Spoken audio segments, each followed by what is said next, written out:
드디어 추리 논증 파이널 특강 시작하도록 하겠습니다. 자, 시험 얼마 안 남았죠? 바로 시작해보도록 할게요. 1편, 논증 강화 약화 전제 파트, 출제자의 함정 10가지. 첫 번째, 모든 추론은 결국 일치불일치다. 여러분들, 추리 논증 문제 보면 발문에 대부분 어떻게 되어 있죠? 암묵적 전제로 맞는 것은, 정당화 조건으로 옳은 것은, 다음을 강화하는 것은, 약화하는 것은, 지지하는 주장으로 옳은 것은, 반대하는 주장으로 옳지 않은 것은, 반론의 주장으로 옳은 것은, 비판으로 타당한 것은, 이런 용어들이 막 쏟아집니다. 그래서 암묵적 전제, 정당화, 강화, 약화 이런 용어들을 보고 괜히 겁먹는 수험생들이 많은데요. 여러분들, 저희 논리학자 되려고 하는 거 아니죠? 저희가 해야 할 일은 딱 하나입니다. 정답을 고르는 거. 그럼 어떻게 해야 쉽게 정답이 나오는데? 제가 연구를 해본 결과 그냥 이런 거 다 필요 없고요. 전부 일치불일치로 풀면 다 풀립니다. 굳이 강화인지 지지인지 암묵적 전제인지 복잡하게 생각할 필요가 전혀 없다는 거죠. 결국 따지고 보면 이 주장과 맞아? 안 맞아? 이 문제를 물어보는 거잖아요. 솔직히 강화 약화 책 따로 사서 공부하고 논리학 교재 공부하고 강의를 듣고 이렇게 이론을 공부하시는 분들 많습니다. 저도 수험생 처음 시작했을 때는 그렇게 했는데요. 그런데 추리 논증은 생각보다 그렇게 어려운 시험이 아닙니다. 출제자가 반복해서 사용하는 함정들을 익히고 그 함정을 기출에 적용하는 것이 훨씬 중요합니다. 추리 논증은 뭐다? 새로운 이론을 배우는 시험이 아니라 출제자의 함정을 반복해서 익히는 시험이다. 올해 시험 보시는 분들은 꼭 좋은 결과 얻으셔서 원하는 로스쿨에 진학하시고요. 그리고 혹시 내년에도 저와 함께 공부하실 분들이 있다면 추리 논증의 출제 함정과 실전 팁들을 체계적으로 정리한 자료와 강의로 찾아뵙도록 하겠습니다. 출제 함정들이 뭔지 제가 정리를 다 해드릴 거고요. 어떻게 그러면 이 함정들을 1분 내로 문제를 딱 보자마자 적용해버리는지 제가 추리 논증 문제들을 보면 다 뻔한 문제로 보이게 만들어 드리도록 할게요. 각설하고 그래서 결론이 뭐다? 암묵적 전제니 정당화니 강화니 약화니 지지니 반대니 이렇게 어려운 이름에 속지 마라. 결국 하고 싶은 건 뭐다? 결국 일치불일치로 풀면 다 풀린다. 포인트 두 번째, 반론의 대상을 착각하지 마라. 여러분들 한번 보세요. T를 달성하려면 A보다 B가 더 타당하다 라고 주장하는 사람이 있습니다. 그러면 이 주장에 반박하려는 사람은 무엇을 공격해야 될까요? B의 타당성을 공격을 해야겠죠. 즉 올바른 반론은 B가 T 달성에 더 효과적이지 않아 라고 해야 올바른 반론이 됩니다. 그런데 선택지에서는 이렇게 문제가 나오는데요. A는 T 달성하기가 어려워. A는 T 달성이 어렵다라고 한 거는 이미 인정하거나 버린 부분을 공격하는 거지 핵심 주장에 대한 반론이 아닙니다. 수험생들이 자주 하는 실수가 상대방의 논증 구조를 확실하게 공격하지 않고 주변 논점을 공격하는 거에 약간 헷갈려 하는 건데요. 조금 더 와닿는 예시를 가져다 드릴게요. 갑과 을이 논쟁을 하고 있습니다. 갑은 뭐라고 하냐면 환경오염 감소라는 목표 T를 달성하기 위해서는 자율 규제보다 법적 규제가 더 효과적이다. 여기에 대해서 을이 반박을 합니다. 어떻게 반박을 하느냐? 자율 규제는 기업의 이윤 추구 때문에 제대로 작동하지 않을 것이다. 이 을이 한 반론 맞는 말 같나요? 네, 얼핏 보면 맞는 말 같죠. 하지만 갑의 핵심 주장에 대한 공격이 아닙니다. 왜냐하면 갑이 이미 A보다 B가 더 효과적이야 라고 얘기를 했기 때문이죠. 따라서 을이 제대로 반론을 하려면 법적 규제라는 B도 환경오염 감소라는 목표를 제대로 달성하지 못해. 또는 A보다 B가 특별히 우월한 거 아니야 이렇게 얘기를 해줘야 되는 겁니다. 을이 A의 한계를 지적하는 것은 갑이 이미 인정하거나 버린 부분을 공격하는 것일 뿐 핵심 주장에 대한 반론이 아니다. 자, 두 번째 포인트, 반론의 대상을 착각하지 말자. 세 번째 포인트, 공통 분모를 치면 둘 다 흔들린다. 동시 약화, 동시 강화. 대립하는 두 의견이 있을 때 두 주장의 공통 전제나 공통 범주를 공격하면 A, B 둘 다 동시에 약화되거나 A, B 둘 다 동시에 강화됩니다. 이렇게 공통 전제나 공통 범주를 공격하는 문제가 많이 출제되고 있어서 저는 이제 지문을 읽다가 공통 전제, 공통 범주가 나오면 이 내용에 대해서 노란 형광펜으로 아예 진하게 그어버렸습니다. 실제 추리 논증 기출로 예시를 한번 보여드릴게요. 첫 번째, A는 상설 특검이 좋다. B는 개별 특검이 좋다. 라고 대립하면서 주장을 하고 있는데요. 결국 공통 분모가 뭔가요? 둘 다 특검이 좋다는 거잖아요. 이때 선택지에서 이렇게 나옵니다. 특별검사에 권한남용 문제가 있다. 권한남용 문제가 발생해서 특별검사 자체가 좀 문제가 있다라고 던진다면 이거는 누구를 약화시키고 누구를 강화시키는 게 아니라 특별검사라는 공통 분모를 쳤기 때문에 상설이든 개별이든 둘 다 공통적으로 동시 약화된다가 정답입니다. 또 기출 예시를 들어드릴게요. 가설 1과 가설 2가 대립을 하고 있습니다. 가설 1은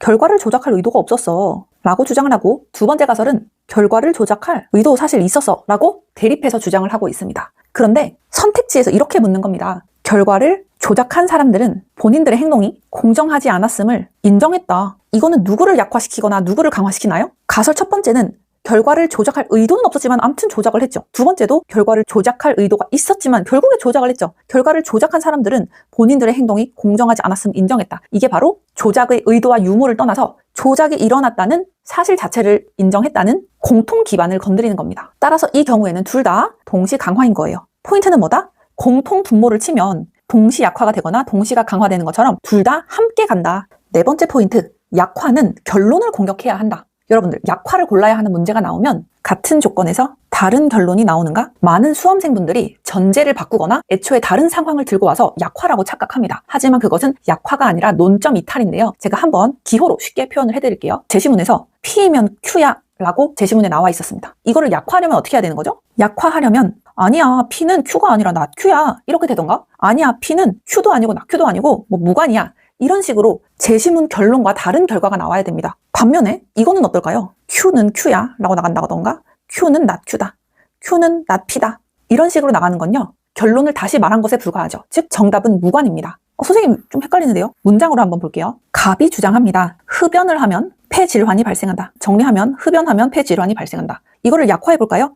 뭐야? 흡연을 했는데 폐질환이 발생하지 않은 사례가 발견됐어 라고 하면 이 주장을 약화시키는 거죠. 그럼 여러분들 이거 볼게요. 흡연을 하지 않았는데 폐질환이 걸리더라? 너는 흡연을 해야 폐질환이 걸린다고 했는데 흡연하지 않아도 폐질환이 걸리는 사례가 발견됐어. 그럼 이것도 이 주장을 약화시키는 걸까요? 그건 아니다. 이거는 전제 자체가 다르기 때문에 논점 이탈이라는 겁니다. 즉 마지막으로 한마디 드리면 전제를 바꾸면 약화가 아니라 논점 이탈이다. 그러면 약화를 하려면 어떻게 해야 되느냐? 전제는 그대로 두고 결론을 공격해야 된다. 결론을 쳐야 된다라는 얘기죠. 다섯 번째 포인트, 인정했으면 인정한 것이다. 선생님 이게 무슨 말이에요? 여러분들, 상대방의 의견을 인정하지만 또는 상대방의 의견이 불필요한 것은 아니지만 이런 것처럼 상대 주장의 가치를 일부 인정한 뒤에 그래도 내 주장이 더 중요해, 이렇게 말하는 말하기 방식은 논증글에 굉장히 자주 등장합니다. 이건 무슨 말이에요? 상대방의 장점을 인정을 하지만 자신의 의견에 더 큰 가치가 있다는 거지 상대방의 주장을 완전히 부정하는 게 아니죠. 이때 출제자는 상대방의 의견을 인정했으므로 자신의 주장도 철회했다라는 식의 오답 선지를 만들어내는데요. 이거는 굉장히 고전적이고 전형적인 함정입니다. 기출 예시로 한번 다시 볼게요. 갑은 이렇게 주장합니다. 그래, 경제 성장도 중요하다는 거 인정해. 하지만 내 생각에는 경제 성장보다 환경 보호가 더 중요해. 자, 그럼 선택지에서 어떻게 꼰다? 갑은 경제 성장이 그다지 중요하지 않다고 본다. 이거 명백한 오답이죠. 갑이 환경 보호에 더 높은 가치를 부여했을 뿐이지 경제 성장의 중요성도 인정했습니다. 즉 인정했으면 인정한 거다. 문장에서 물론 비록 인정하지만 불필요한 것은 아니지만 그래 중요하긴 하지만 가치가 없지는 않지만 이렇게 일부 인정의 표현이 보이면요, 출제자가 일부 인정을 전면 부정으로 바꾸지 않았나, 거기에 초점을 맞춰서 보셔야 됩니다. 더 중요하단 말은 다른 것은 중요하지 않다라는 말과 다른 의미라는 것을 항상 기억하셔야 됩니다. 포인트 6. 큰 게 무너지면 작은 것도 무너진다. 한 가설이 다른 가설을 포함하는 관계라면 강화와 약화는 일정한 방향으로 함께 움직입니다. 예를 들어서 A는 내일 서울에 비가 온다 라고 하고요, B는 내일 서울에 비가 오는데 강수량이 500ml다 라고 주장하고 있습니다. 자, 이 A와 B의 주장의 포함 관계를 한번 만들어 볼까요? B의 주장 안에 A의 주장이 이렇게 포함되어 있는 모습이죠. 즉, 비가 500ml 온다라는 말이 사실이라면 비가 온다는 말도 사실이라는 겁니다. 따라서 이런 경우에 A가 약화되면 B도 함께 약화되고요. B가 강화되면 A도 함께 강화됩니다. 예를 들어서 내일은 비가 오지 않을 가능성이 높아 라는 정보는 A를 약화시키고 B도 똑같이 약화시킵니다. 그럼 반대로 한번 또 생각해 볼게요. 내일 강수량 500ml가 예보되었다 말씀드렸죠? 500ml가 예보되었다는 거는 B를 강화시키고 함께 A도 강화시킨다. 자, 여기서 포인트, 여기서의 반대 방향은 성립하지 않습니다. 예를 들어서 내일 비가 올 가능성이 높다 라는 정보는 A를 강화하죠. 하지만 강수량이 정확히 500ml인지 알 수 없습니다. 즉 A가 강화된다고 해서 B도 강화되는 것은 아니다. 또 강수량은 500ml가 아닐 것 같다 라는 정보는 B를 약화할 뿐이지 B가 온다는 사실 자체 A까지 약화시키지는 못한다는 얘기입니다. B가 약화된다고 해서 A도 함께 약화되는 것은 아니다. 따라서 이렇게 한 가설이 다른 가설을 포함하는 관계라면 강화 약화가 일정한 방향으로 함께 움직이지만 반대 방향은 성립하지 않는다는 것을 꼭 명심해 주세요. 포인트 7. 주제 제형급에 속지 마라. 논증을 강화하거나 약화하려면 새로운 정보가 들어와야 됩니다. 이미 제시문에서 인정한 사실을 말만 바꿔서 반복하는 것은 논증에 아무런 영향을 주지 못하죠. 출제자는 이런 단순 재진술을 마치 강화, 약화인 것처럼 포장해서 오답으로 만들고 있습니다. 기출 예시 한번 들어드릴게요. 첫 번째, 제시문에서 이 책에 사용된 사진 일부가 인위적으로 수정되었다 라고 제시문에 적혀져 있었습니다. 이거는 이미 인정된 사실이죠. 자, 가설 A, 사진이 수정된 것은 조작의 증거이다. 가설 B, 사진이 수정된 것은 단순한 예시 제작 과정이다. 자, 선택지에서 이렇게 나왔습니다. 피부에 전기 자극을 주어 얼굴 표정을 인공적으로 만드는 최신 기술이 사용되었다. 여기 선택지에서 새롭게 알려준 거는 인공적으로 만들었다라는 내용뿐이죠. 그런데 제시문 볼까요? 사진이 임의적으로 수정됐다. 이거는 이미 제시문이 인정하고 있는 부분입니다. 이미 제시문에서 인정한 부분에 대해서 단순히 재진술한 경우에는 이 선지가 조작의 증거인지 단순한 예시 제작 과정인지 이 핵심 쟁점을 건드리지 못합니다. 따라서 정답은 뭐다? 무관이다. 한 번만 더 해볼게요. 제시문에서 사고 이후에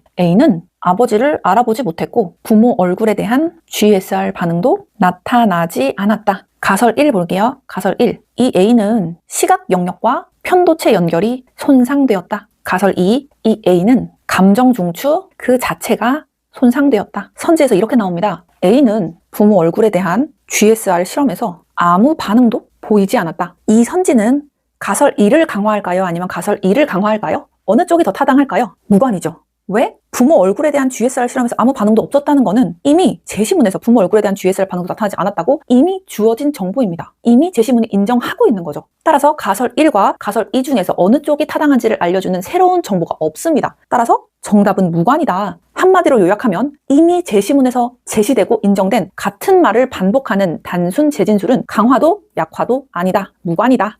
포인트 8.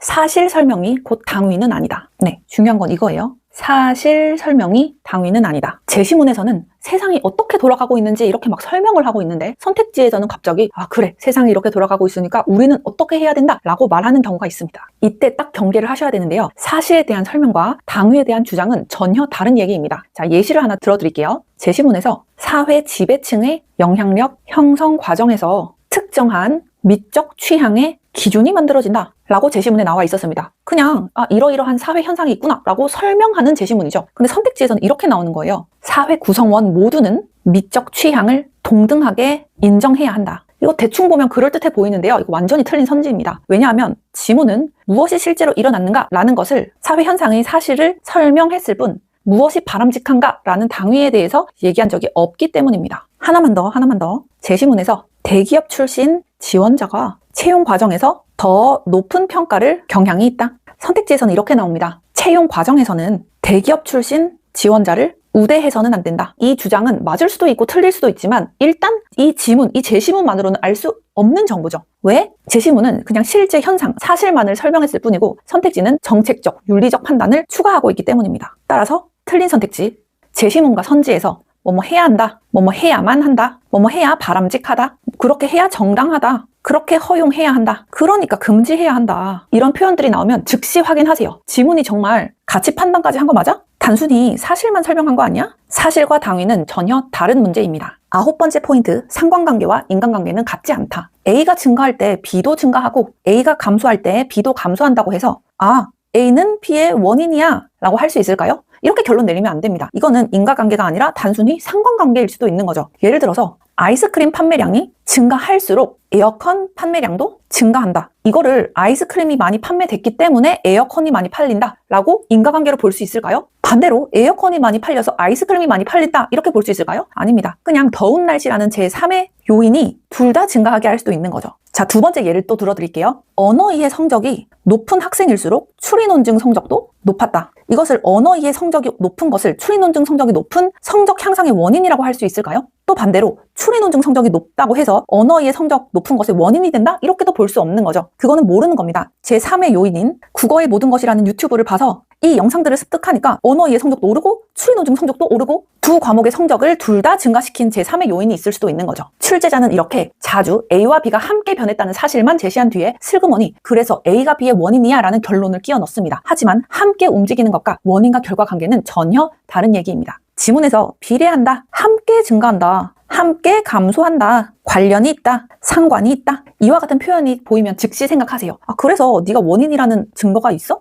1강의 마지막 포인트입니다. 작은 결론에 큰 전제를 강요하지 마라. 추리 논증에서는 더 넓은 주장인 일반 명제와 더 좁은 주장인 구체 명제를 이 두 개의 관계를 정확히 구별해야 됩니다. 많은 수험생들이 구체적인 주장이 참이려면 더 일반적인 주장도 참이어야 한다라고 착각합니다. 그런데 대부분 반대거든요. 네, 이해하기 쉽게 예시를 들어드리도록 할게요. 갑의 주장입니다. 공부를 하지 않는 것이 타인에게 기쁨을 주는 원인이 될 수 없다. 이거는 매우 구체적인 주장입니다. 대상도 공부를 하지 않는 것이라고 한정되어 있죠. 그런데 선택지는 이렇게 얘기를 합니다. 갑의 주장이 참이려면 무언가를 하지 않는 것은 다른 것의 원인이 될 수 없다는 가정이 참이어야 한다. 이건 어떨까요? 네, 이건 틀린 선택지입니다. 왜냐하면 선택지가 끌어온 명제는 모든 비행위는 원인이 될 수 없다라는 훨씬 넓은 일반 명제이기 때문이죠. 갑은 그런 주장까지 한 적이 없습니다. 단지 공부를 하지 않는 것이라는 특정 사례에 대해서만 말한 거죠. 즉 비유하면 고양이는 포유류다가 참이라고 해서 반드시 모든 네발동물은 포유류다가 참이어야 하는 것은 아니라는 겁니다. 출제자는 좁은 주장을 넓은 주장으로 부풀려 놓고 이게 전제되어야 하는 거 아니야? 라고 묻는데요. 대부분은 아닙니다.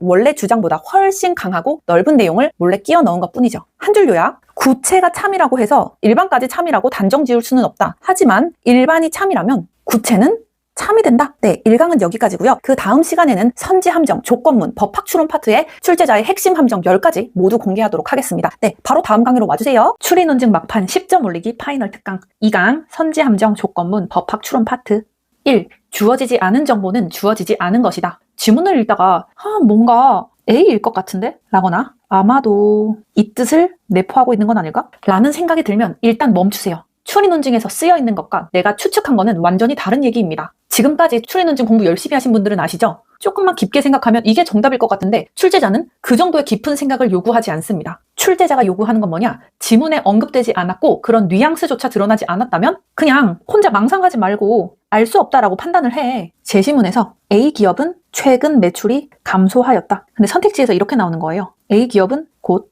파산할 것이다. 제시문에서는 매출이 감소했다고 했지 곧 파산할 것이라고 얘기한 적 없죠. 알 수 없는 정보인 겁니다. 매출 감소와 파산은 다른 문제니까요. 출제자는 이런 식으로 작은 사실 하나에서 큰 결론을 멋대로 이끌어내는 선지를 좋아합니다. 그럴 가능성이 높다랑 그렇다. 이거는 완전히 다른 얘기라는 거죠. 추리 논증에서는 가능성과 사실, 추측과 확인, 암시와 명시 이런 것들은 철저하게 구별해야 됩니다. 두 번째, 모른다와 아니다의 엄격한 구별. 지문에 명시적으로 주어지지 않은 정보는 틀렸다가 아니라 알 수 없다입니다. 추리 논증 세계에서는 모른다, 아니다, 고의, 과실, 인식, 의도, 드물다, 없다, 가능성이 낮다, 불가능하다, 취득 권리, 취득 대상, 증거가 없다, 사실이 아니다. 이런 표현들을 뭉뚱그려서 보시면 안 되고요. 아주 세심하게 칼같이 구별해야 됩니다. 네, 다 기억하셨죠? 그럼 예시 한번 가볼게요. 뿅! 갑이 범행 현장에 있었다는 증거는 발견되지 않았다.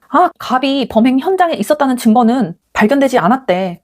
그럼 증거가 없으면 범행 당시 현장에 없었던 거지. 증거가 없으니까. 이렇게 생각하시면 안 돼요. 여기서 알 수 있는 거는 뭐다? 문장 그 자체로 현장에 있었다는 증거가 없다 이거예요. 즉, 갑이 범행 현장에 없었다. 이렇게 단정적으로 생각하시면 안 된다는 겁니다. 즉, 증거가 없다고 해서 현장에 없었다고 결론을 내면 틀린다는 거죠. 두 번째, 이거 은근히 헷갈리니까 한번 봐보세요. 이 지역에서는 해당 질병이 아주 드물게 발생한다. 이 말은 그냥 거의 이 지역에서는 해당 질병이 없다 이렇게 봐도 되겠죠? 아니죠. 아주 드물게 발생한다는 거지 전혀 없다는 거랑은 같다고 볼 수가 없습니다. 한 번 더 연습. 세 번째, 이 감각을 시험장까지 가져가셔야 돼요. 피고인이 결과 발생을 의도했다는 사실은 확인되지 않았다.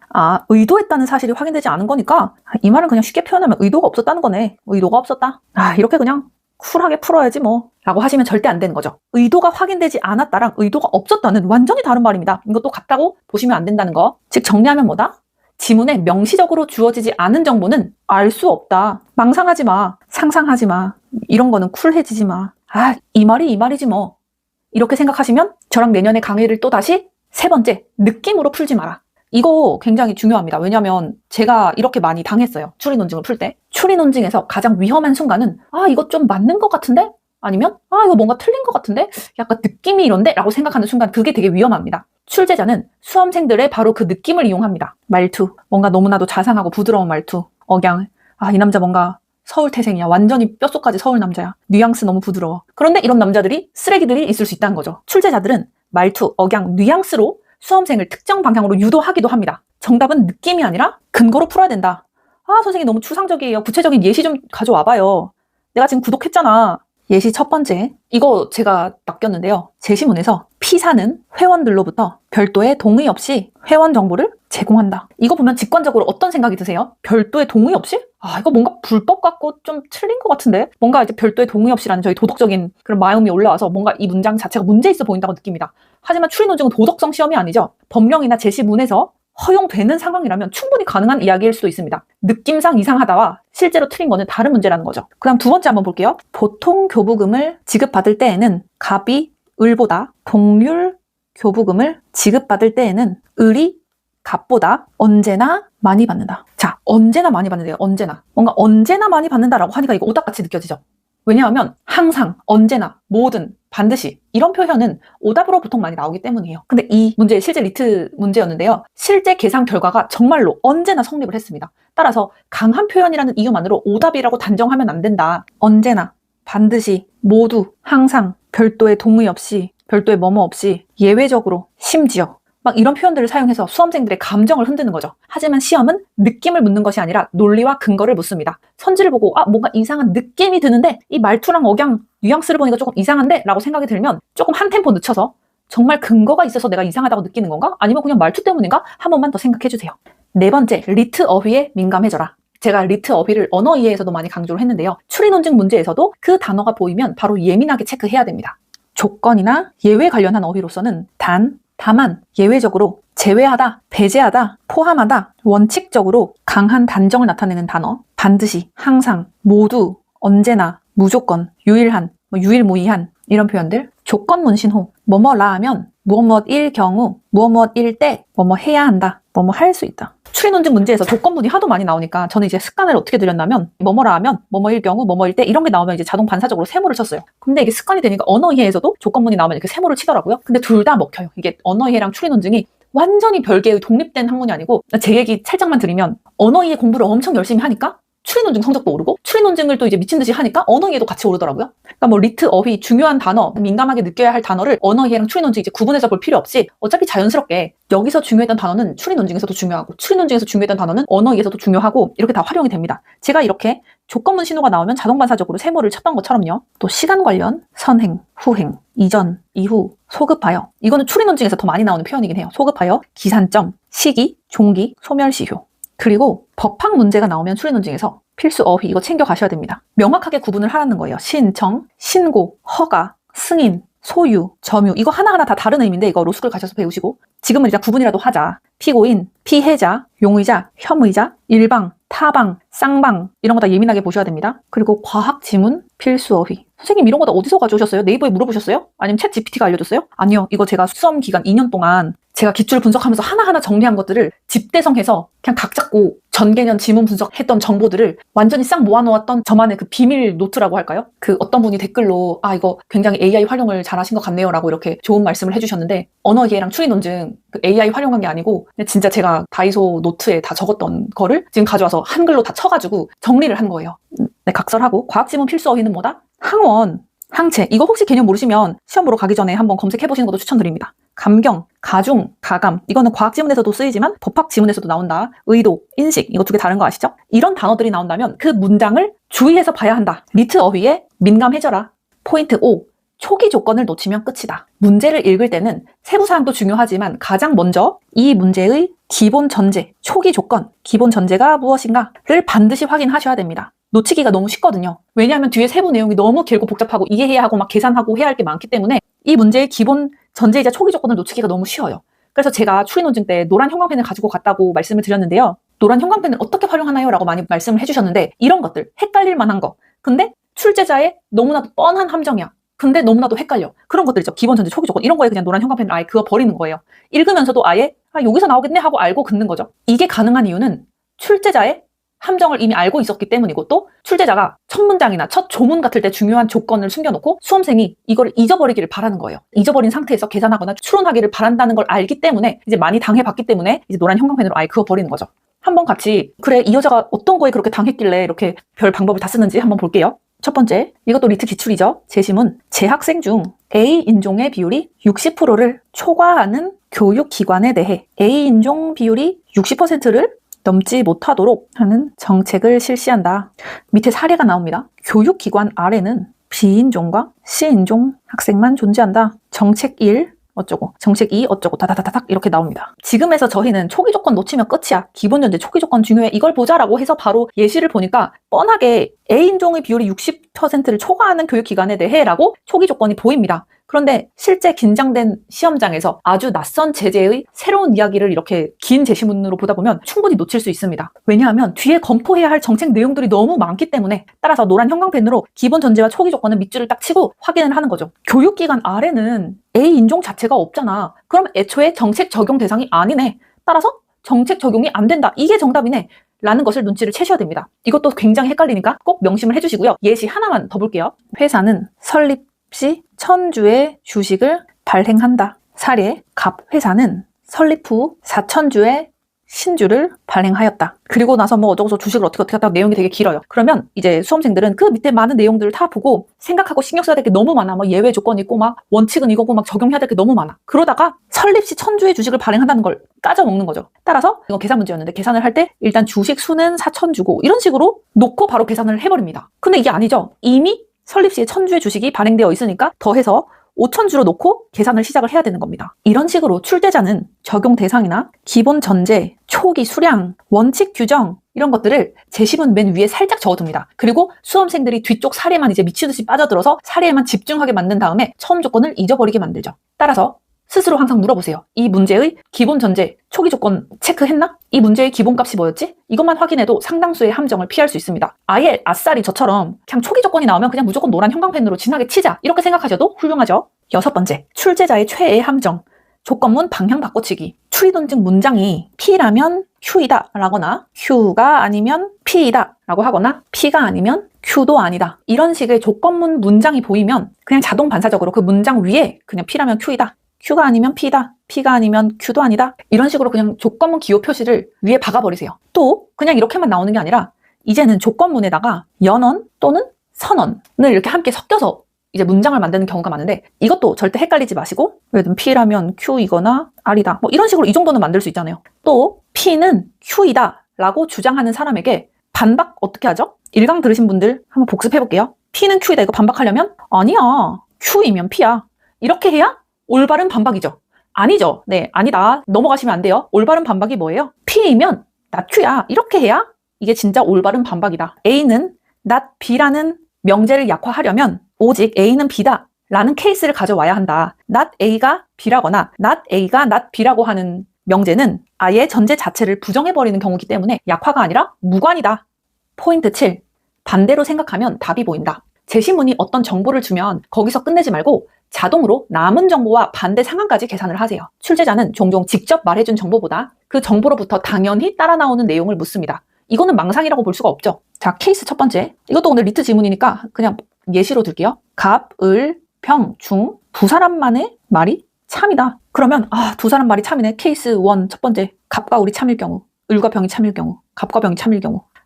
이렇게 하시지 마시고 그냥 두 사람 말이 참이라고 하면 반대로 생각해서 거짓말하는 사람이 한 명이라는 얘기구나. 이렇게 생각하면 조금 더 직관적으로 문제를 풀 수 있다는 거예요. 두 번째, 어느 물질에서 Y가 28%, 어느 물질은 X, Y, Z로만 구성이 되어 있고요. Y는 28%, Z는 62%다. 여기까지만 나왔으면 어떻게 생각한다? 나머지 X는 더하기 하면 10%구나. 이거를 보면서 계산을 시작하셔야 된다는 거예요. 나머지를 생각하자. 반대 상황을 생각하자. 세 번째, 감정 A, B, C 중에서 두 가지만 느끼는 사람이 있다. 사람들은 A, B를 느끼거나 A, C를 느끼거나 B, C를 느끼는구나. 이렇게 하지 마시고 사람은 한 가지 감정을 느끼지 못하는구나. 네 번째, X, Y, Z는 A, B, C 중 하나가 각각 흡수된 것이다.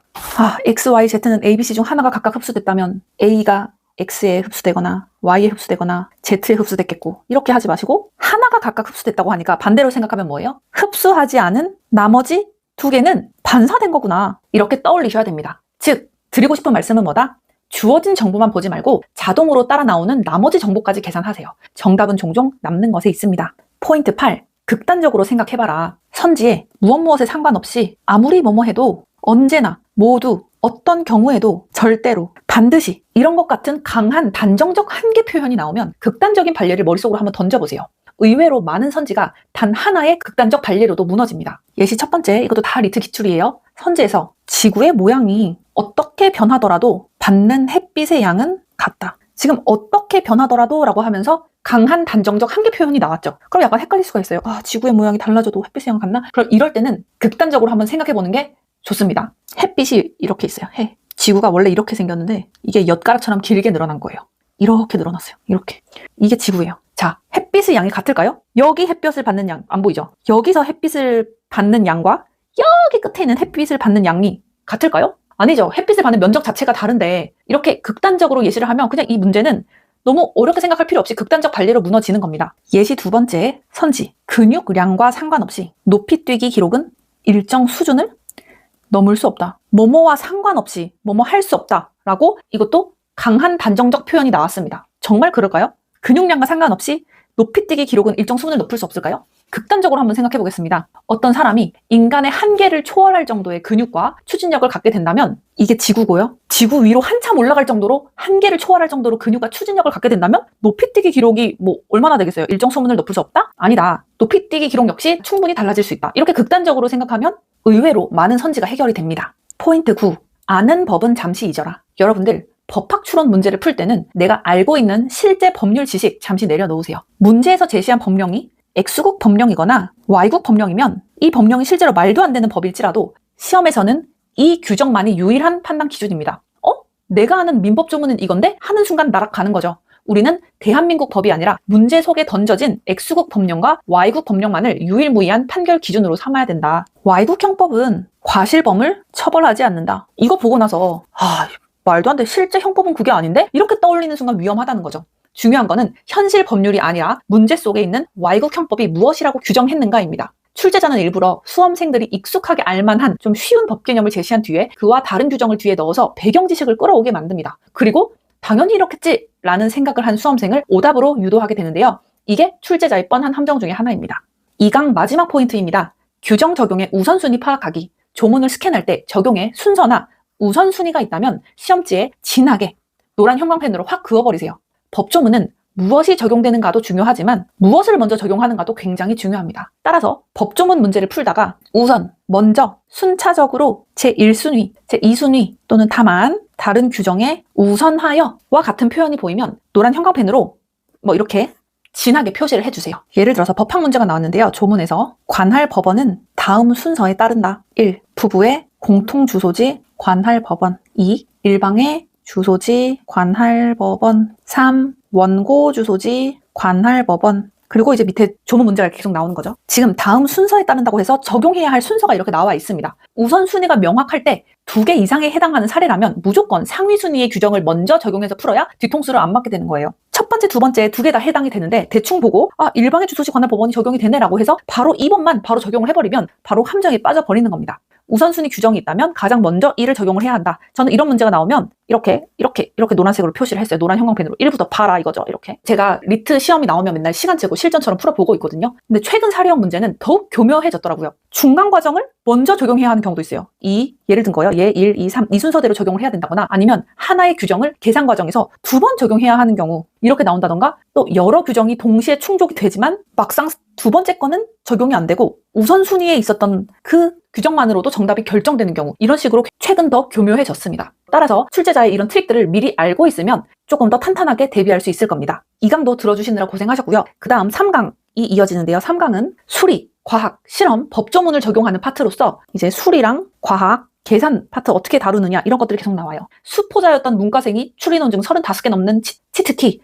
네, 다음 시간에 시작하도록 하겠습니다. 바로 3강으로 넘어오세요. 추리 논증 막판 10점 올리기 파이널 특강 3편 수리, 과학, 실험, 법조문 적용 파트. 첫 번째 포인트입니다. 출제자의 최애 함정인데요. 가짜 변수에 속지 마라. 여러분들 추리 논증에서 과학 실험 문제가 나오면 일단 변수와 결과부터 찾으세요. 사실 실험 문제에서 오답 유형은 뻔합니다. 교묘하게 변수를 추가하여 오답 선지로 만드는 거죠. 그럴싸해 보이지만 여기서 절대 낚이면 안 됩니다. 제시문에서 실험 결과 식물의 성장 속도는 비료의 종류에 따라 유의미한 차이를 보였다. 그런데 선택지가 이렇게 나오는 거예요. 비료를 준 연구자의 숙련도 역시 식물 성장 속도에 영향을 미쳤을 것이다. 제시문에서 확인된 변수가 뭐죠? 비료의 종류입니다. 이렇게 독립 변수가 하나만 나와 있는데 갑자기 선택지에서 연구자의 숙련도를 끼워 넣고 있죠. 물론 현실에서는 영향이 있을 수도 있지만 이 실험이 검증한 것은 비료의 종류와 식물 성장 속도 간의 관계이지 연구자의 숙련도란 얘기는 한 적이 없습니다. 즉 실험이 다룬 변수도 아닌데 그럴듯한 가짜 변수를 끼워 넣는 거죠. 그래서 저는 과학 실험 문제가 나오면 노란 형광펜으로, 하도 이런 함정이 나오니까 변수에 노란색 형광펜으로 밑줄을 쳤습니다. 이런 식으로 교묘하게 변수를 추가한 오답 함정 절대 낚이시면 안 된다. 두 번째, 만약에 문제에서 변수가 2개씩 짝지어 나온다? 그때는 확실하게 변수 하나하나 슬래시로 끊어내고 결정적인 변수 한 개가 무엇인지 악착같이 판단을 해야 됩니다. 선생님 잘 와닿지 않는데요? 변수가 2개인 케이스, 예를 들어서 촉각이 변수 1이고 온도가 변수 2이고 여기서 느낌 여부가 결과라고 한다면 왼쪽 다리를 얼음으로 문지르자 만지고 있다는 느낌이 있다 라는 문장이 나옵니다. 이때 충분히 헷갈릴 수 있어요. 충분히. 얼음이라는 게 약간 임팩트가 세다 보니까 얼음으로 문지른다고? 그러면 결과는 온도겠네? 라고 판단하면 오답이 되는 거예요. 이렇게 변수가 여러 개 나올 때는 확실하게 변수 하나하나 슬래시로 끊고 결정적인 변수 한 개가 무엇인지 제대로 찾아야 됩니다. 왼쪽 다리를 얼음으로 문지르니까 만지고 있다는 느낌이 있다라고 하고 있습니다. 즉 변수가 뭐가 있죠? 얼음이라는 온도 변수와 문지르자 만지고 있다는 촉각 변수, 이렇게 2개가 있습니다. 여기서 결정적인 변수는 뭐예요? 차갑다는 게 아니라 문지르자 만지고 있다는 느낌이 있다는 거죠. 즉 여기서는 문지르는 촉각이 결정적인 변수겠다. 즉 이렇게 가짜 변수에 속지 마라. 실험 문제가 나오면 노란색 형광펜으로 변수, 결과를 찾아서 밑줄을 그으세요. 두 번째, 계산부터 달려들지 않는 노련함. 수리출이나 계산 선지가 보이면 일단 멀리서 한번 쑥 훑어보세요. 실제 시험에서는 계산 없이 문맥과 일치, 불일치, 속어법만으로도 정답이 나오는 경우가 굉장히 많습니다. 따라서 계산이 더럽고 복잡한 선지는 일단 맨 마지막 순위로 밀어주세요. 예를 들어서 문제에서 갑, 을, 병 중 단 한 명만 범인이다. 갑이 범인일 확률은 0.3, 을이 범인일 확률은 0.4, 병이 범인일 확률은 0.3이다. 병이 용의자에서 제외되면 갑, 을의 확률은 각각 얼마가 되는가? 라는 문제가 있었는데요. 많은 수험생들이 바로 확률 계산부터 시작하려고 달려들었습니다. 하지만 먼저 구조를 보니까 병이 용의자에서 제외된다고 했기 때문에 병을 제외하면 갑과 을만 남겠죠. 그러면 병이 용의자에서 제외됐다는 그 사실만으로도 갑과 을의 확률은 100%가 되겠네? 라는 것을 알 수 있습니다. 이 사실만으로도 상당수 선지는 계산 없이도 제거할 수 있게 나왔었습니다. 제 유튜브 쇼츠에도 계산부터 달려들지 마라, 계산 없이도 문제가 풀린다라는 쇼츠가 굉장히 많이 올라가 있는데요.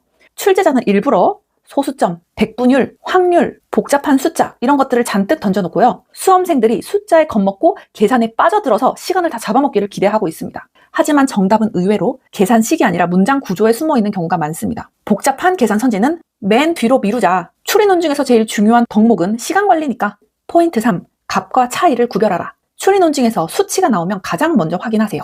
지금 문제는 값 자체를 비교하는 거야? 아니면 값들의 차이를 비교하는 거야? 출제자는 이 둘을 교묘하게 섞여서 오답을 만듭니다. 제가 2개 설명드릴게요. 첫 번째, 확률과 수는 같지 않다. A 집단에서 합격 확률이 80%였고요. B 집단에서의 합격 확률은 60%라고 가정하도록 하겠습니다. 자, 이 정보를 보고 그럼 A 집단의 합격자 수가 더 많겠네 라고 말할 수 있을까요? 정답은 알 수 없다죠. A 집단은 10명이고 B 집단은 1만 명일 수도 있기 때문입니다. 확률 비율은 상대적 개념이고 인원수는 절대적 개념이다. 둘은 같을 수가 없다. 두 번째, 확률과 확률의 차이는 같지 않다.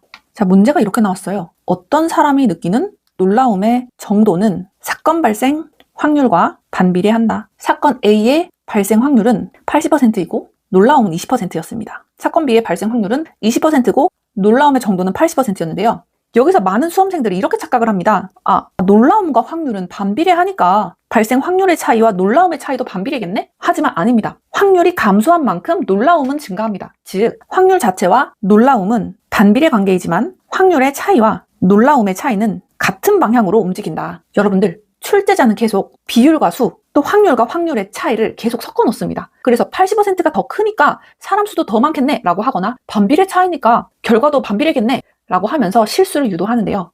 명심할 것은 뭐다? 확률과 수를 섞지 말고 값과 변화량을 섞지 말라. 값과 차이는 완전히 다른 얘기다. 포인트 4. 비율이 크다고 수가 큰 건 아니다. 퍼센트나 비율이 등장하면 즉시 전체 규모가 같은가를 확인하세요. 전체 집단의 크기를 모른다면 비율만으로 실제 수량을 비교할 수 없습니다. 출제자는 바로 이 점을 노립니다. 전체 집단의 크기를 모르면 비율만으로 수량 비교는 불가능하다. 여러분들, A기업에서 직원의 50%가 여성이라고 합니다. B기업에서는 직원의 30%가 여성이라고 하네요. 이 정보를 보고 A기업 여성 직원 수가 더 많네 라고 결론 내릴 수 없을까요? 이것도 알 수 없다. A기업 직원이 10명일 수도 있고 B기업 직원이 1만 명일 수도 있기 때문이다. 아까 전에 얘기했었죠. A기업은 평균 연봉 상위 10%의 연봉이 더 높다. B기업은 평균 연봉 상위 20% 연봉이 더 높다. 이 정보만으로 그러면 A기업 직원이 B기업 직원보다 연봉이 더 높네 라고 결론 내릴 수 있을까요? 없다는 거죠. 비율 정보와 일부 순위 정보만으로는 전체 직원들의 연봉 수준을 알 수 없기 때문입니다. 수험생들은 비율이 크면 또 순위가 높으면 퍼센트가 높으면 자동으로 실제 수도 더 많겠네 라고 착각할 수 있습니다. 하지만 전체 규모를 모른다면 그런 결론은 절대 내릴 수 없다. 비율이 크다고 수가 큰 건 아니다. 포인트 5. 지문의 늪에 빠지지 마라. 타겟팅 독해. 여러분들 추리 논증 시험에 임할 때 가장 중요한 마음가짐이 있는데요. 이 마음가짐 정말 중요합니다. 바로 꼼꼼하게 다 읽고 싶은 마음을 참는 것. 제시문을 완벽하게 다 이해하고 싶은 마음을 참는 것. 또 이런 가능성이 있지 않을까? 라면서 확장되는 생각을 버리는 것. 추리 논증 시험을 시간 내에 모두 다 읽고 정확히 풀고 모든 선택지 5개를 다 해석하려면 시간 내에 절대 다 풀지 못합니다. 추리 논증은 어떻게 푸셔야 되냐? 지문에 뛰어들기 전에 문제의 발문, 제목, 그리고 선택지의 보기부터 가볍게 훑은 후에 타겟을 명확히 잡고 그 타겟 위주로만 빠르게 지문을 발췌독하는 겁니다. 예를 들어서 경제학 지문에서 문제 발문에 이런 내용이 있는 겁니다. 환율이 상승하는 요인을 고르시오. 그러면 우리는 지문에서 오직 어떻게 하면 환율이 올라가지? 환율이 올라가는 조건, 요건들이 뭐지? 라는 타겟만 찾으면서 발췌독하시면 됩니다. 지문을 쑥 훑으면서 배경 설명이나 예시는 다 쳐내고 물가가 오르면 환율이 오른다 등의 환율이 상승하는 요인만을 탁탁탁 골라서 핵심만 발라낸 후에 보기로 직행을 하시는 거죠. 제 노란색 형광펜은 이런 타겟팅 독해에서도 사용이 됩니다.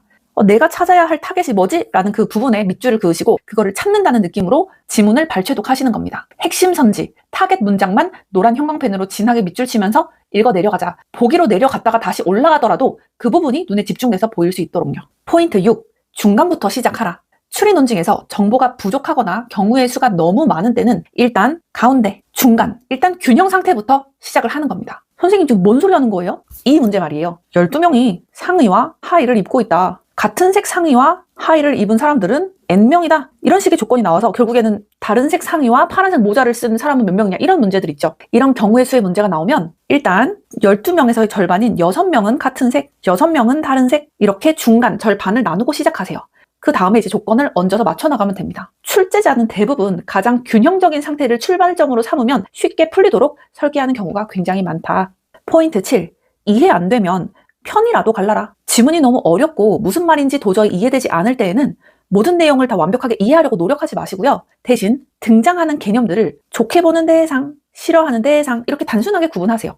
의외로 많은 문제는 이것만으로도 해결이 됩니다. 제가 엄청 어려운 문장 한번 가져와 볼게요. 보편적 이성에 대한 절대적 신뢰는 개별적 삶의 맥락과 특수성을 배제하는 결과를 초래한다. 뭔 말인지 되게 어려워 보이는데요. 이 문장이 도저히 이해가 안 가면 그냥 개별적 삶의 맥락과 특수성을 배제한다는 건 안 좋은 거니까 보편적 이성에 대한 절대적 신뢰를 세모치시고 나쁜 놈이네 이렇게 생각하시는 거예요. 그냥. 또 개별적 삶의 맥락을 고려하는 서술은 보편적 서술이 놓치기 쉬운 의미의 층위를 복원한다. 이것도 정확히 이해가 되지 않으면 포기하시지 말고 편이라도 가르세요. 어떻게?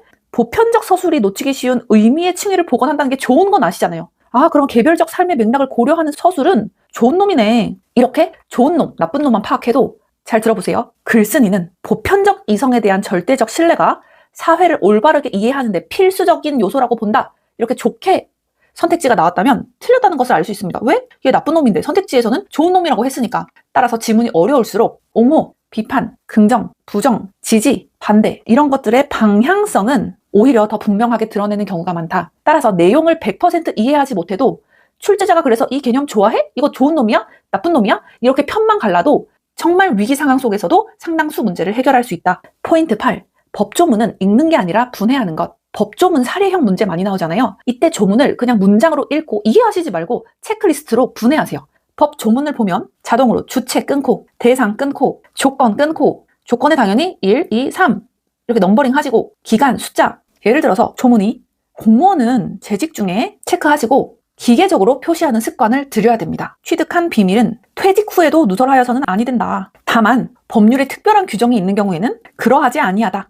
이런 조문이 있다면 조문을 읽자마자 슬래시로 바로바로 분해를 해줘야 된다. 공무원은 주체, 재직 중 취득한 비밀이 대상이죠. 그리고 세 번째 원칙이 뭐다? 퇴직 후에도 누설해서는 안 된다. 아까 원칙입니다. 원칙. 하지만 법률에 특별한 규정이 있는 경우에는 예외적으로 그러하지 아니하다. 이렇게 조문이 위에서 나온다면 사례로 퇴직한 공무원 갑이 법률상 공개가 허용된 정보를 공개했다. 이때 생각보다 많은 수험생들이 비밀 누설 금지인데? 라고 하면서 바로 오답을 고르는데요. 하지만 실제 다만이라는 예외 조건이 있었죠. 이 요건을 보시고 법조문 사례형 문제에서의 정답은 솔직히 원칙이 아니라 다만, 예외적으로, 그러나 이렇게 단서 조항에서 결정되는 경우가 많습니다. 그래서 예외 규정을 절대로 놓치면 안 되지만 노란 형광펜 여기에 그으면 될까요? 안 돼요. 왜냐면 다만, 예외적으로 이런 예외는 우리가 너무나도 잘해요. 그러니까 저는 정말 체크를 잘 했거든요. 하지만 제가 놓쳤던 거는 오히려 원칙이었어요. 원칙. 단서 조항이 실제로 선택지로 막 연결이 되니까 예외 규정에 극도로 집중을 해서 대전제가 되는 원칙을 놓치는 실수를 종종 했던 거죠. 따라서 본인도 예외를 보느라 대전제가 되는 원칙을 깜빡하는 실수를 한다라고 하시면 원칙에 오히려 노란색 밑줄을 그어서 실수를 원천적으로 막아야 된다. 포인트 9. 단순 재진술과 실제 타령은 무조건 무관이다. 제시문에서 다룬 내용을 그냥 단어만 바꿔서 똑같이 다시 말한 단순 재진술 선지는 논증과 무관합니다. 또한 실제로는 어떻다더라, 실제 다른 사례도 관찰되더라 와 같은 현실 타령을 하는 선지 역시도 논증 구조를 흔들 수 없는 무관 선택지입니다. 실제 기출에서는 어떻게 나와요, 선생님? 위약을 먹은 환자 집단의 알레르기 증상이 실제 완화되었다 라는 선택지가 있다고 해봅시다. 이 증상이 실제 완화되었다고 해서 어떤 논증이 약화되거나 강화될까요? 논리에는 아무 영향이 없습니다. 또 지구에 행성이 충돌할 가능성이 실제로 없다고 밝혀졌다. 실제로 없다고 밝혀지더라도 추론 과정의 논리에 영향이 있을까요? 없습니다. 단순 재진술과 실제 타령은 뭐다? 무조건 무관이다. 약화되거나 강화되지 않는다. 3강에서의 마지막 포인트입니다. 출제자의 최애 함정, 순서와 인과관계 뒤집기. 추리논증 출제자들이 가장 노골적으로 파놓는 함정은 바로 순서와 인과관계 뒤집는 것입니다. 이거는 실험, 생물 지문뿐만 아니라 추상적 지문, 법률 지문 등 모든 영역에서 공통적으로 쓰이는 단골 기법이죠. 따라서 아예 독해를 할 때 습관적으로 체크하는 것을 추천드립니다. 첫 번째로 지문에서 순서나 인과를 나타내는 단서들을 마주하면 반드시 문장 위에 직관적으로 화살표를 그리며 시각화하자. 두 번째, 과학 지문에서 특히 생물에서는 분비 메커니즘이 나오죠. 무언가가 분비되는 조건이 나오면 어디서 무엇이 분비되어 어디로 가는지를 확실하게 매칭해서 이것도 화살표로 연결해두자. 그리고 제가 이걸 가져온 이유가 지금부터예요. 자, 이렇게 변수들이 인과적으로 흘러들어가는 지문을 흔들거나 약화하고 싶을 때 출제자가 선지를 구성하는 방법은 오직 두 가지뿐입니다. 자, 이 원리를 역으로 기억하고 있으면 매력적인 오답을 쉽게 골라낼 수 있겠죠. 자, 이 흐름을 약화하는 두 가지 원리. 첫 번째, 중간 연결고리 끊기. 이렇게 A, B, C로 가고 있던 연결고리가 있었다면 중간에 이걸 확 끊어버리는 거예요. 인과관계의 중간 단계가 매끄럽게 이어지지 않도록 해서 메커니즘 전체를 무너뜨리면서 약화시킬 수 있습니다. 두 번째, 아예 반대 방향으로 만들거나 반대의 결과 제시하기. 아예 인과의 방향을 뒤집어 버리거나 또는 C가 아니라 D가 나오도록 정반대의 결과가 나오는 걸 보여줘서 논리를 아예 무력화할 수가 있습니다. 이럴 경우에도 이 인과적 흐름이 약화되겠죠. 요약하면 지문을 읽을 때 인과의 순서가 보인다? 첫 번째, 화살표로 직관적으로 매핑을 해라. 두 번째, 문제를 풀 때는 연결고리가 끊겼거나 방향이 뒤집혀지진 않았는지 기계적으로 확인해라. 여러분들 3강까지 들어주시느라 고생 많으셨고요. 그 다음 4강에서는 남들이 미련하게 지문의 늪에서 헤맬 때 우리는 출제자의 머리 위에서 선택지를 어떻게 가지고 놀지 시험장에 10분을 벌어다줄 선택지 격파 기술에 대해서 설명드리도록 하겠습니다. 네, 4강 꼭 들어주세요. 바로 오세요. 여러분, 리트 추리논증 시험장에는 크게 두 부류의 수험생이 존재합니다. 첫 번째 수험생, 지문이 나오면 첫 문장부터 마지막 문장까지 고지식하게 다 읽고 비로소 선택지로 천천히 내려가는 순진한 모범생 수험생. 두 번째 부류는요, 시험지를 받자마자 문제의 선택지 그리고 지문의 구조부터 빛의 속도로 스캔하여 오늘 내가 지문에서 사냥해야 할 타겟을 완벽하게 조준하고 빠르게 문제를 풀어가는 인류 수험생입니다. 오늘 제가 전수해드릴 선택지 공략 순서는요, 야매나 사이비 이런 거 아니고요. 나름 비용 대비 효과를 철저하게 계량화한 합리적인 실전 꿀팁만 모았습니다. 자, 그럼 시험장 10분을 벌어다줄 선택지 격파 기술 지금 바로 시작합니다. 포인트 첫 번째, 선택지 순서대로 보지 마라. 추리논증 시험장에서 많은 학생들이 하는 실수가 있는데요. 바로 선택지를 1번부터 5번까지 순서대로 보는 것입니다. 실제 시험에서는 시간이 부족하기 때문에 선택지를 보는 순서 자체가 중요한데요. 지금부터 실전 시험에서 활용할 수 있는 선택지 우선순위 전략을 알려드릴게요. 첫 번째 유형입니다. 복수 조건, 혼용형 선택지는 먼저 확인하라. 조건 적용형 문제에서 선택지가 다음과 같이 구성되어 있다고 가정해 보도록 하겠습니다. 선택지가 이렇게 구성이 되어 있다면 여러분들은 어떤 선택지부터 먼저 확인하실 건가요? 합격하는 수험생들은 여기서 망설임 없이 4번과 5번 선택지부터 칼날을 들이댑니다. 출제위원이 궁극적으로 측정하고자 하는 핵심 능력은 개별 요건을 완벽하게 인지하는 것이 아닙니다. 서로 다른 칸에 숨겨진 여러 개의 제약 조건을 입체적으로 결합하고 제어할 수 있어 이 정도의 수준을 수험생들에게 원하고 있습니다. 따라서 출제자가 가장 고도로 설계하고 검토를 거듭하며 마침내 정답으로 낙점하고 싶어하는 선지는 여러 조건이 정교하게 얽혀있는 4번 또는 5번일 수밖에 없습니다. 물론 4번과 5번 중에서 무조건 정답이 있어 라는 맹목적인 믿음을 가지라는 것은 아니고요. 출제자가 요구하는 고난도 인지 연산의 최종 종착지가 바로 이 복수조건 혼용 선지에 있기 때문에 이곳을 가장 먼저 확인하는 것이 정답에 도달하는 최단 루트라는 뜻입니다. 두 번째 케이스입니다. 견해 비교형에서는 어느 견해에 따르든을 먼저 보라. 예를 들어서 선택지가 이렇게 구성되어 있었다면 여러분들은 어떤 선택지 먼저 보실 건가요? A 견해 먼저 읽고 1번, 3번 풀고 B 견해 읽고 2번, 4번 풀고 마지막으로 5번 풀어야지 라고 생각하시는 분들 계신가요? 저라면 5번 선택지를 가장 먼저 확인할 것입니다. 우리는 왜 5번 선지부터 타격해야 될까요? 논리학적으로 어느 견해에 따르든 성립한다 라는 명제는 가장 넓은 정당화 범위를 요구하는 가장 강력한 주장이기 때문입니다. 이 명제가 참이되려면 A 견해에서도 참이되어야 되고 동시에 B 견해에 대해서도 참이어야 됩니다. 그런데 이 말은 역설적으로 가장 무너지기 쉬운 논리적 취약점을 가졌다라는 뜻이기도 합니다. 따라서 두 견해를 다 검토하라는 얘기가 아니고요. 먼저 문제에서 A 견해가 위에 있겠죠? A 견해를 먼저 가볍게 스캔을 한 직후 그 확보된 정보 하나만 들고 바로 5번째 선지로 오라는 겁니다. 만약에 내가 방금 읽은 A 견해의 관점에서 5번 선지의 내용이 조금이라도 어긋나거나 발례가 존재한다? 그럼 B 견해는 읽어볼 필요도 없이 5번이 즉각 오답으로 제껴지겠죠. 가장 강한 주장은 단 하나의 발례만으로도 무너지기 때문입니다. 그런데 5번이 정답이 아닌 것 같다라고 하면 1번과 3번을 그 다음 순서로 보면 되겠죠.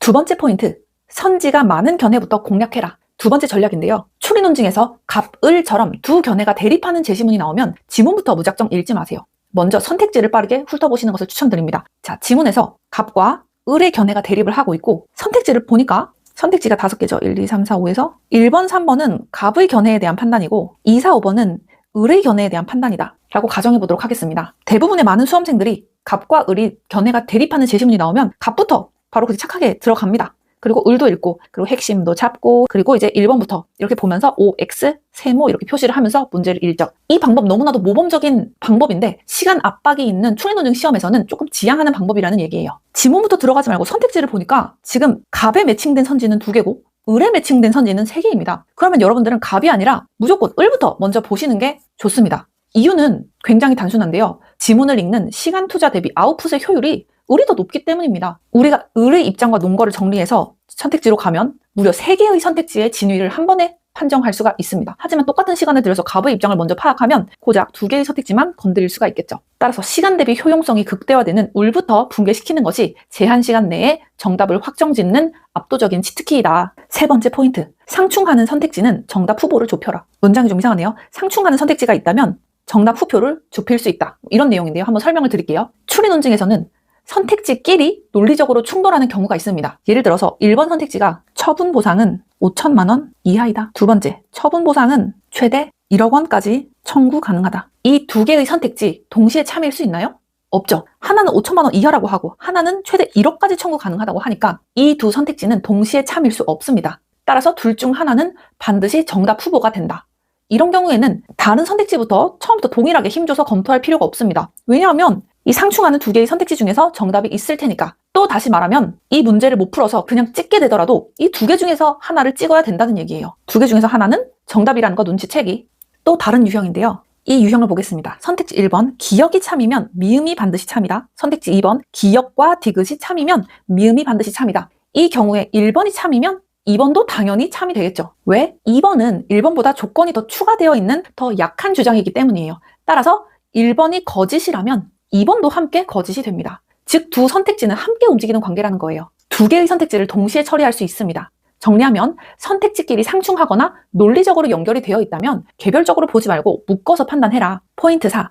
무조건 쉬운 것부터 처리해라. 추리 논증에서는 선택지 소거법을 적극적으로 활용해야 됩니다. 예를 들어서 보기 기역, 니은, 디귿 중에서 기역이 틀렸다는 것을 확인했습니다. 그러면 남은 선택지는 니은과 디귿 2개로 좁혀지겠죠. 이때 중요한 것은 남은 2개를 똑같이 순서대로 볼 필요가 없다는 겁니다. 예를 들어서 니은은 4줄짜리 복잡한 선택지이고 디귿은 2줄짜리 간단한 선택지라면 먼저 디귿부터 확인할 수도 있겠죠. 왜냐하면 짧고 단순한 선택지는 판단 비용이 나르고 빠르게 정답을 결정할 가능성이 높기 때문입니다. 만약에 디귿만으로도 정답이 확정된다면 니은처럼 긴 문장을 괜히 볼 필요가 없겠죠.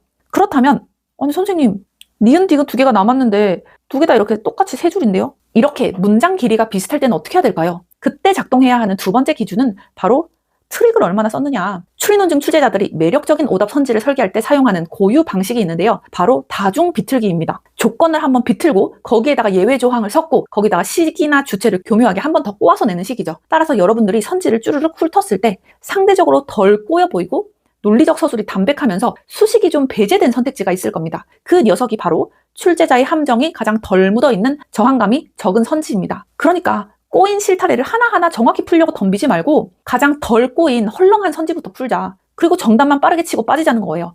진짜 공부는 로스쿨 가서 해야지 여기서 하면 안 되는 거죠. 포인트 5.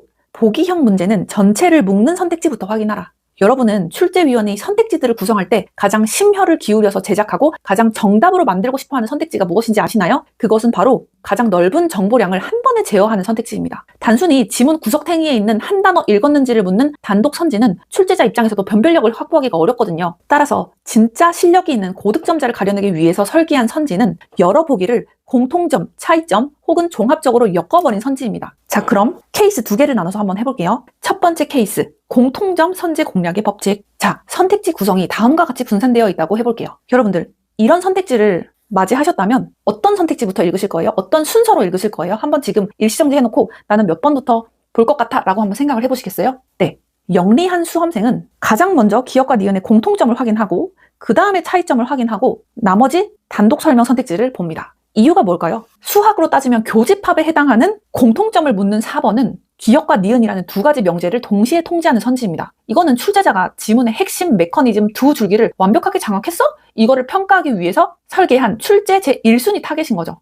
쉽게 말해서 출제자가 가장 정답으로 밀고 싶어하는 매력적인 선택지라는 뜻입니다. 그 다음 4번이 정답이 아니라면 교집합을 제외한 여집합 영역인 차이점을 묻는 3번을 확인하고 마지막으로 단독 선지들을 볼 때 그것도 기억, 니은, 디귿 순서대로 보지 마시고요. 가장 짧고 단순한 선택지부터 확인 사살을 해주면 30초 아낄 수 있다. 두 번째 케이스는 변별력을 극대화하기 위해서 다중 보기를 하나로 묶어놓은 복합 선지 배치인데요. 이런 선택지가 있다면 여러분들은 어떤 순서로 보실 건가요? 정답이랄 건 없지만 저라면 2번 기억, 니은, 디귿을 전체 설명하는 것을 첫 번째로 보고 그 다음에 니은, 디귿 공통점으로 갑니다. 그 다음에 기억, 니은, 비교로 가고 마지막으로 4번, 5번으로 갈 것 같습니다. 이 구조에서 출제자가 던지는 무언의 메시지를 읽으셔야 됩니다. 출제자가 이렇게 선택지를 깔아놓고 이렇게 묶고 있는 거죠. 수험생아, 너 지문 제대로 읽었어? 하나도 빠짐없이 내가 깔아놓은 논리 구조 전부 다 읽었어? 이렇게 묶고 있는 거예요. 이 출제 의도를 고스란히 담아낸 그릇이 바로 기억, 니은, 디귿을 아우르는 2번 선지입니다. 가장 많은 정보를 밀도 있게 집약해둔 선지이자 출제자가 혼신의 힘을 다해서 정답으로 유도하고 싶어하는 선지죠. 가장 많은 정보를 담고 있는 2번부터 판단의 잣대를 들이댄 후에 2번이 참이면 그냥 넘어가시면 되고 거짓이라면 3번으로 가셔서 공통점을 타격하고 그 다음에 1번 선택지로 넘어가시면 됩니다. 정리하면 보기형 문제에서는 단독 설명보다 여러 보기를 함께 묻는 선택지를 먼저 봐라. 즉 많은 정보를 담고 있는 선택지부터 확인하라는 겁니다. 다만 이게 100% 통한다면 학생들이 공부할 필요가 없겠죠. 무조건 이렇게 선택지 고르는 공식을 외워서 문제를 안 읽고 선택지만 보고 이제 정답을 공통점 들어간 거 찾고 전체 들어간 거 찾고 이런 식으로 풀겠죠. 그 말은 100%가 아니라는 뜻이에요. 이거는 알고 가셔야 됩니다. 이 방법에 맹목적으로 의존하지 마시고 실전에서 정답 확률을 단 1%라도 올릴 수 있는 방법이다. 100% 의존하시면 안 됩니다. 포인트 6. 반드시, 모든, 절대가 보이면 가장 먼저 의심하라. 선택지에 반드시, 항상, 모든, 절대적으로, 예외 없이, 언제나 이런 표현들이 나오면 일단 경계하세요. 왜냐하면 이런 표현들은 논리학에서 강한 명제라고 부릅니다. 강한 명제가 맞으려면 충족해야 할 조건이 굉장히 많고 틀리려면 발리 하나면 충분합니다. 예를 들어서 제시문이 대체로 A이면 B다 라고 말했는데 선택지가 A이면 반드시 B다 이렇게 되어 있다면 이거는 틀린 선택지가 되겠죠. 대체로와 반드시는 전혀 다른 주장이니까요. 제가 말씀드리는 것은 반드시, 항상, 모든, 절대적으로, 예외 없이, 언제나 이런 표현이 나오면 무조건 오답이다가 아닙니다. 실제 기출에서도 극단 표현이 정답인 경우 당연히 존재합니다. 다만 시험장에서 시간이 부족하다면 가장 먼저 의심해야 할 선택지가 바로 이런 강한 표현이 들어간 선택지라는 것입니다. 포인트 7. 핵심이 답이다. 참 거짓을 떠나서 핵심 주장, 핵심 논거에 가까운 선택지가 정답인 경우가 많습니다. 이거는 언어이해랑 추리 논증에서 통용되는 얘기인데요. 따라서 마지막에 시간이 없어서 정 찍어야 될 때 1분 이하로 남았을 때 그때는 선택지 5개의 정오답을 판별하기 힘드니까 마지막 최후의 1초가 남았다면 그냥 제시문에서 나온 핵심 키워드를 보고 그 핵심 키워드가 들어간 선택지에서 답을 골라라. 네, 마지막 포인트입니다. 최후의 1초를 지배하는 찍기 공식 5단계. 이 공식을 적용하기 위해서는 출제자가 만든 선택지 판의 구조가 지금부터 알려드리는 5가지 조건에 완벽히 부합을 해야 됩니다. 첫 번째, 반드시 기역, 니은, 디귿, 보기형, 합답형, 문항일 것. 이 법칙은 일반적인 오지선다형이 아니고 오직 보기에서 옳은 것을 골라서 조합하는 문항에서만 작동합니다. 2단계, 첫 번째 보기인 기역이 확실한 참으로 판명될 것. 문제를 풀었을 때 가장 직관적인 첫 번째 보기인 기역이 무조건 맞다는 확신이 서야 됩니다. 그 다음 3단계, 선택지 중에 기역이 없는 번호를 지웠을 때 정확히 2개가 날아갈 것. 이렇게 말로만 들으시니까 헷갈리시죠? 제가 오른쪽에 한번 보여드릴게요. 선택지를 1번에 기역, 2번은 니은, 3번은 기역 니은, 4번은 기역 디귿, 5번은 니은 디귿. 이런 선택지가 있다고 가정을 해볼게요. 자, 2단계에서 기역이 확실한 참이라고 했죠. 기역이 확실히 참이기 때문에 기역을 포함하지 않는 2번과 5번 2개를 지워냅니다. 그러니까 정확히 2개의 선택지가 소거가 된 거죠. 이 여자 지금 뭐 하는 거야? 네, 한번 끝까지 들어보세요. 4단계, 지워진 2개의 선택지에서 공통적으로 중복되는 보기를 찾을 것. 다시, 지워진 2개의 선택지에서 공통적으로 중복되는 보기를 찾을 것. 자, 방금 지워버린 2번과 5번을 볼게요. 이 두 오답에서 공통적으로 들어있는 교집합 보기가 뭐죠? 바로 니은입니다. 자, 니은을 찾으시고 마지막 5단계. 그렇다면 거기서 찾은 공통 보기, 여기서의 니은은 출제 공학상 거짓일 확률이 압도적으로 높다. 여기가 핵심입니다. 보통 이런 교집합으로 걸러진 보기 니은은 대개 출제자가 오답용, 즉 매력적인 오답으로 설계한 틀린 보기입니다. 따라서 니은이 거짓이기 때문에 니은을 포함하고 있는 기역 니은마저 탈락하게 되며 정답은 기역과 디귿으로 단숨에 압축되게 되죠. 아니 선생님, 이게 어떻게 수학적으로 가능한가요? 라고 의구심이 드실 수 있는데요. 이거는 철저한 출제 설계의 규칙 때문에 이게 가능합니다. 출제위원이 오답 선지를 만들 때 가장 두려워하는 것은 수험생들이 보기 3개 중에서 단 하나의 보기만 풀고도 정답을 맞추는 것을 제일 두려워해요. 그렇기 때문에 출제자는 특정 보기, 예를 들어서 오답인 니은을 정답 선지군과 오답 선지군 양쪽에 아주 골고루 뿌려놓는 배분 작업을 거치게 되는데요. 이 배분 메커니즘의 꼬리를 역으로 밟아 들어가는 것이 바로 이 공식입니다. 단 이 기법이 만병통치약은 아닙니다. 아까도 말씀드렸지만 보기가 없는 그냥 오지선다형, 보기가 없는 단순 오지선다형 안 되고요. 기역이 거짓이면 또 안 됩니다. 또 기역이 없는 번호를 지웠을 때 지워지는 개수가 2개가 아니라 3개가 지워진다? 라고 하면 또 적용되지 않고요. 기역, 니은, 디귿 모두 참인 문항에서는 적용되지 않습니다. 이 8번째 방법은 철저하게 내 뇌가 이제 한계에 다다랐어. 진짜 이제 마지막으로 적용할 수 있는 최종 병기야. 이럴 때 꺼내 쓰셔야 됩니다. 자, 이렇게 4강도 끝났고요. 수험생 여러분, 한마디만 드리고 끝낼게요. 시험지 위에 인쇄된 활자 중에 우연히 배치된 것은 단 하나도 없습니다. 선택지 번호 하나, 보기의 조합 하나조차 출제위원들이 치열한 통계적 계산 끝에 늘어놓은 수학적 그물망입니다. 제가 이 강의를 찍은 이유는요. 남들이 시험장 1분 1초 동안 긴장감에 손을 떨면서 연필을 굴리고 모든 선택지를 분석할 때 여러분들은 출제자가 쳐놓은 그물망의 규격을 역이용하라는 거예요. 따라서 리트 선택지에 숨겨진 선택지의 빈틈을 찔러서 가장 완벽하고 차분하면서도 여유 있게 정답 체크를 하시길 바랍니다. 네, 4강은 여기까지이고요. 여러분들의 합격을 진심으로 기원하겠습니다. 감사합니다.